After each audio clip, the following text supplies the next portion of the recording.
think it was a summary of a lot of things. You know, I think a little bit. I mean, there were some things that were out of our control that didn't go our way. There was tough to get some momentum. Um, credit to them, they played a really good defense, but I think there were just some situations that it was pretty unlucky, honestly. I think there's some things that were unlucky and it kind of took the air out of us, but, you know, I don't see this as, I see this as a learning experience for our team. I can promise you that this is not a reflection of our team. We will be better because of this, and our offense will be better because of this too.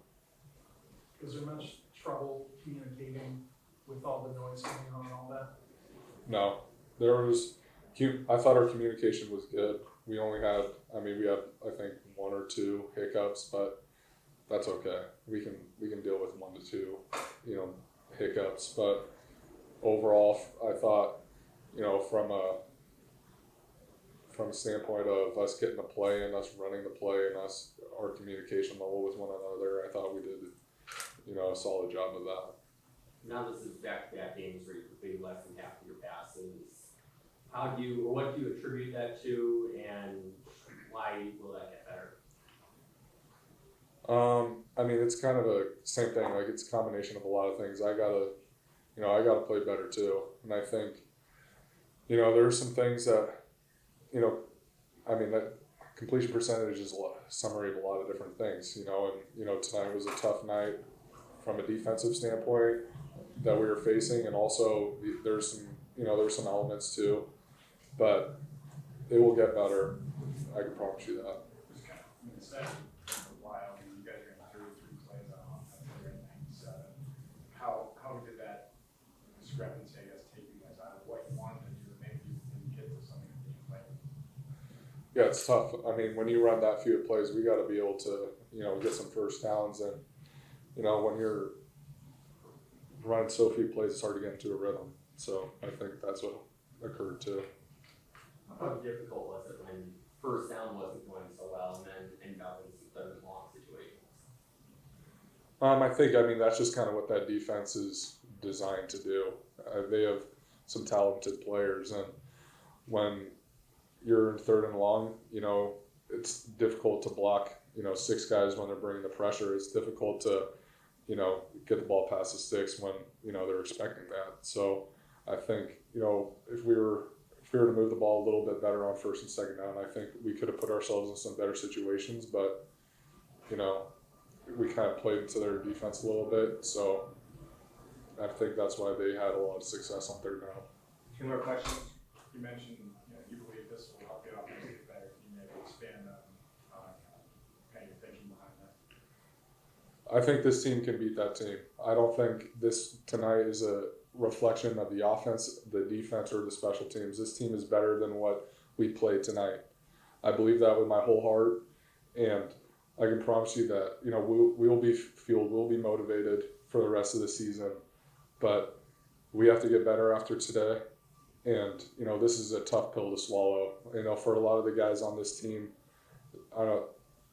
this is the worst feeling in the world. I don't remember the last time I've ever felt this bad about a game, let alone a day in my life. So I think it's going to be some serious motivation for us, but I do have an extreme amount of confidence that this team will see success this season.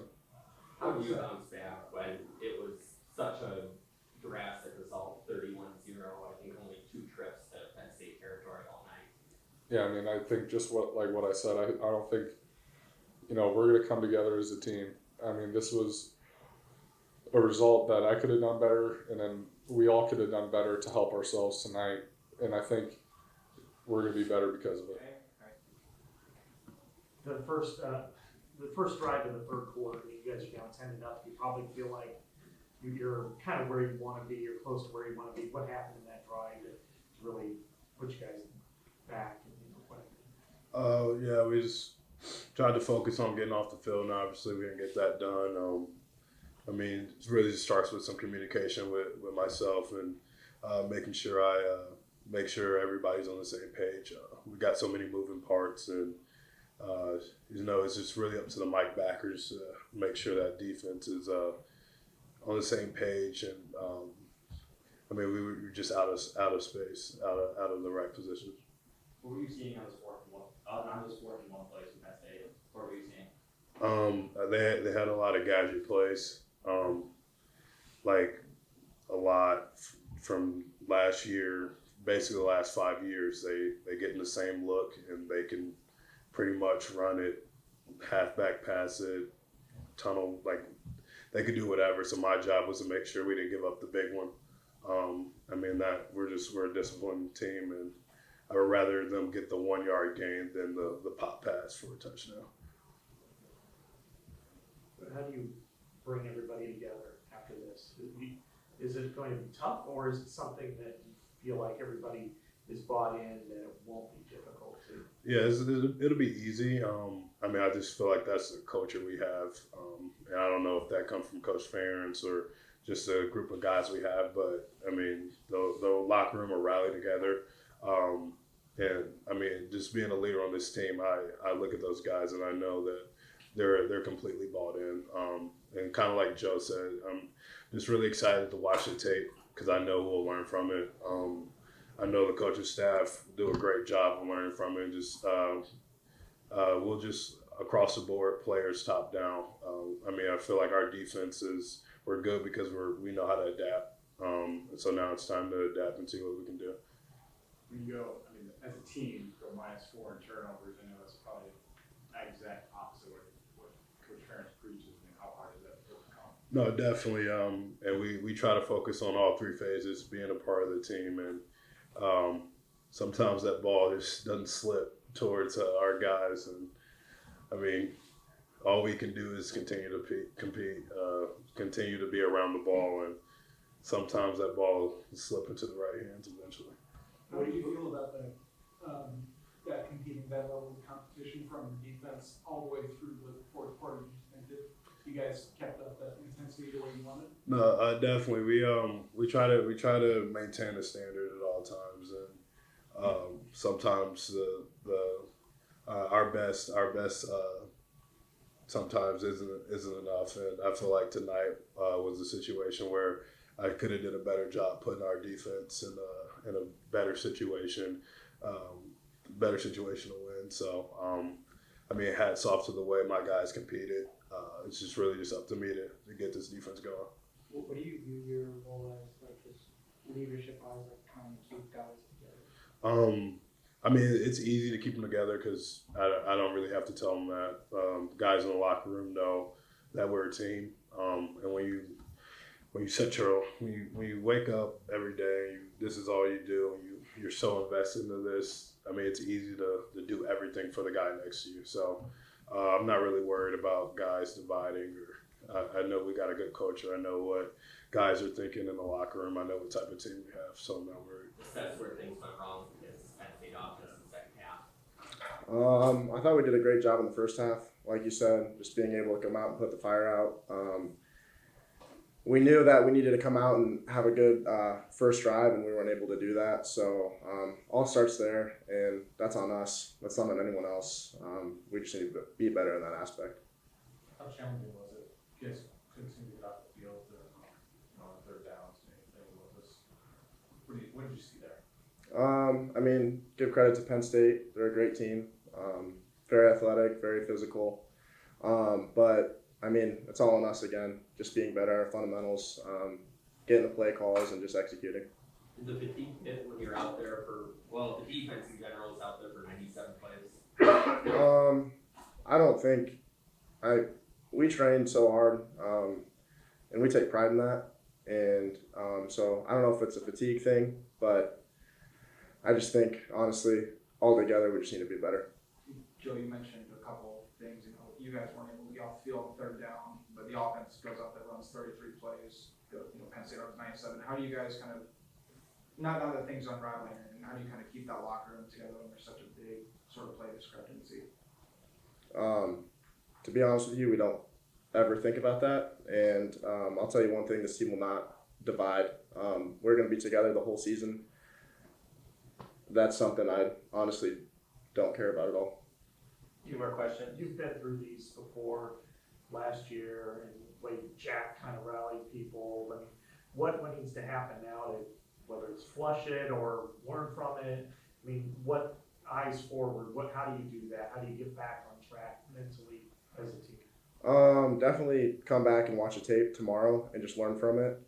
That's a big thing that, we're going to do tomorrow. Just come in at probably about 1 o'clock, watch a tape, learn from it, get the guys together, just make sure we're staying together.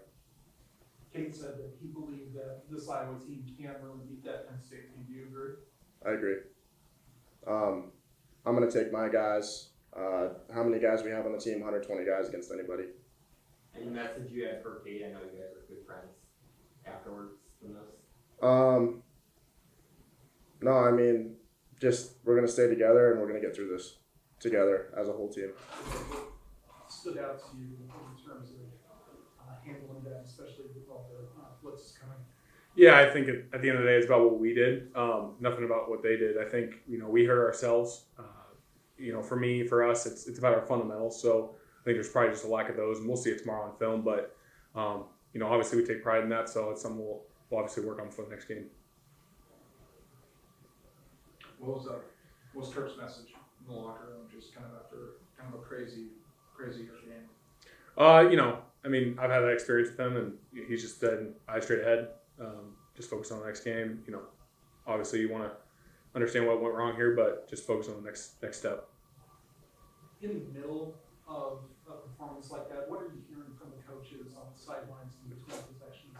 Like, how are they keeping you guys focused in the game? Yeah, I think the mindset never changes. If you're down, if you're up, if you're tied, it's just focus on the next drive. It starts with Coach Ferentz. He comes over and tells us, the eyes straight ahead and everything like that. And for me, Coach Barnett, he's saying the same exact thing. Just saying, just stay poised, because that's all you can do. Just focus on the next drive. The more you dwell about the past, the more you're not locked in on what's happening right in front of you. So, this team, we're obviously eyes straight ahead and everything like that. That's what this locker room is totally about. I think it was just hard to get in a rhythm, I guess, when you're just three and out. Punt return goes off the bat, got back, and the guy. Yeah, no, I don't blame that on them. I think for us offensively, it was just about getting that first down, and obviously just want to stretch there where it didn't really happen. And it is tough getting in the rhythm, and we have goals on first down, third down that obviously are hard to accomplish when you're starting off third and long and stuff like that. So on first down, it's just about getting 4 or 5 yards, just making sure we don't get to we get to third and manageable, or a first down or second down. So What was it about the running game that made it kind of tough to slow down? Was it the way they were blocking, or was it more the running backs? I mean, they're a talented team. They have good backs. They have good O-line. And, they're a talented team. They made some plays, and we got to be better with our communication, our play as well. They ran 97 plays on offense. Did it feel like you were out there a lot tonight? I mean, it felt like a normal game, really. That's about it. It just felt like a normal game. Had some plays that we should have made. This is one of those games where, it's kind of gut check, adversity time, all those things you've been through before. How do you guys keep the locker room and keep everybody on the same page after a loss like this? I mean, we have more games. We got more opportunity, and we're moving forward right now. I mean, we got players in the locker room. We got great leaders in the locker room, and we know come back to work tomorrow. 2 more questions. What was Kirk's message to you guys in the locker room? Got to move forward. This game's behind us. We got to push forward, and we got more opportunity. Eller was really efficient early on. What made him so difficult to stop? What'd you say, sir? Drew Aller. Mm-hmm. What made him difficult to stop? I mean, he's a good quarterback. We knew that going in, and he made some plays. That's the bottom line. All right, thanks, Jake. Thank you. Thank you.